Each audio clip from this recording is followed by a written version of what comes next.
So if there's a section you absolutely do not want to skip in this course, it's this one. We're going to talk about where most people fail with Google Display Network. And I always bring this up by starting with the quote that my college football coach gave me. Before you can start winning, you have to stop losing.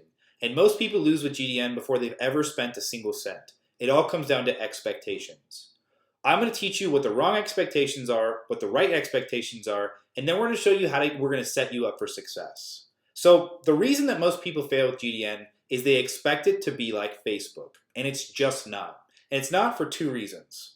First, the number of placements on Facebook is very small, so it basically removes one of the very important variables that comes to what we call mass market traffic, so GDN and the native networks.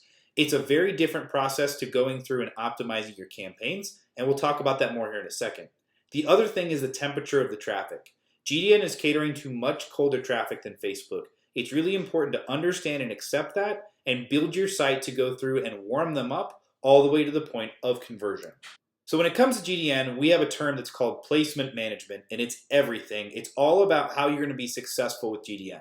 So when I explain it like this, Facebook has a limited number of placements. Your mobile feed, your desktop feed, your stories, your sidebars, and now Messenger.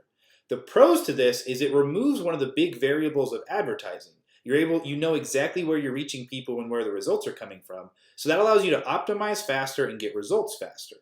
The downside to it, however, is there's a limited amount of inventory in those limited placements. And when that inventory fills up, all that can happen is that costs start to rise, which is exactly what we're seeing right now. On the other hand, GDN requires patience. You've got to work through millions of placements, which means there's more work required, and it takes longer to get to the point that you want to be. The pros to this, there's less competition, there's less people willing to do this work.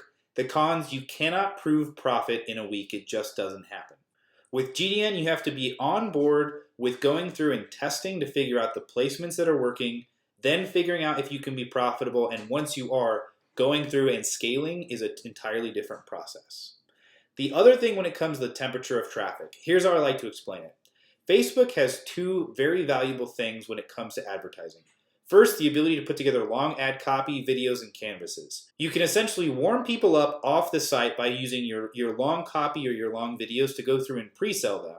And then when they click through, you see great conversion rates because they were already sold. Now it's just time to take action. The other thing is specific interest targeting really allows you to pre-qualify people because if they've expressed an interest in something very specific that you're catering to, you can definitely depend on the fact that they're interested in that because Facebook is so good at determining those interests. GDN, on the other hand, is the coldest of cold traffic. Even when you're doing contextual targeting, you're not sure why they're looking at that content or what it is that they really care about at this point. All you can say is they're reading something about this, so I want to serve my ad next to it. The other thing is you saw the ads earlier. When it comes down to the 5 things men should never eat or the Agora ad about Social Security, the clicks are basically just for curiosity. And that's really important to understand. There's no pre-selling going on. What you're trying to do is get people to click off the site that they're on over to your site, but you have to educate them from square zero. So if you try and use the same landing page for Facebook where you've got long ad copy or videos that are warming the person up, and GDN, which is just a curiosity click, you are not going to see results that you like. You need to let your site do all of the selling, and that's why long sales letters, VSLs are very simple offers that are easy to understand, are of paramount importance. So here's how we're going to help you succeed. We're going to go through and help you set the right expectations for GDN, which we just did, but I want to expand on that more in the next section. Second, we're going to talk about campaign planning essentials. There's a few key items you need to make sure you address before you spend a single cent on GDN. Third, I'm going to walk you through all of the traffic traps that come with setting up campaigns on GDN so you can avoid the mistakes that cost most people dearly. Fourth, I'm going to dive into placement management and really explain the importance of blacklists and whitelists. And finally, we're going to walk you through scaling tips and tricks. Remember as you go through this, if you have any questions with your setup, just hit us up in the Pro League forum to ask your questions and make sure that you're doing things right from step 1.